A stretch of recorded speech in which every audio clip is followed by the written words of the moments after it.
So I wanted to talk about my first real experience with using the Nintendo Switch 2 in handheld form extensively.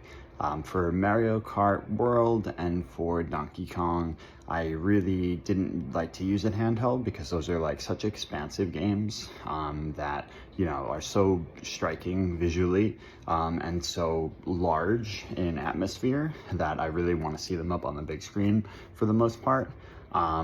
And now I'm playing Silk Song, and what I've always used handhelds for, whether it be the original Switch or the Steam Deck, has primarily been for indie games. I think they are, indie game machines, because most indie games you don't need to see up on the big screen, right? The graphical fidelity is not the most important factor it's not as emphasized as with like AAA games.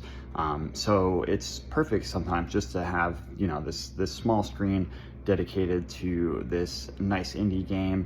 And I'm loving it for Silksong. You really see the improvements in the Switch 2 with this game, especially in the fact that I have carpal tunnel, which is a whole thing, but I can't really play handheld too easily because of that. It makes it pretty difficult, even with like the right hand grips.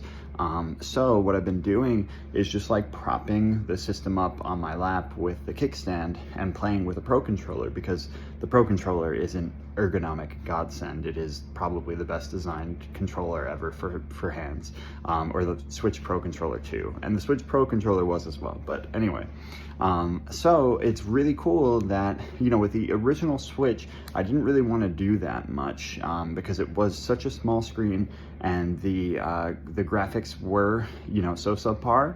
But now with the Switch 2, the increased graphics, the larger screen, the colors really pop so much more.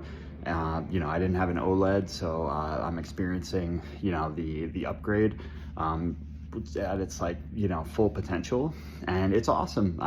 I'm so happy that this console has turned out to be exactly what I wanted. I know there's a ton of controversy about various aspects of it, but all in all, I'm very happy with the system, and it's great to see its potential in handheld mode for the types of games that I will be playing on it most.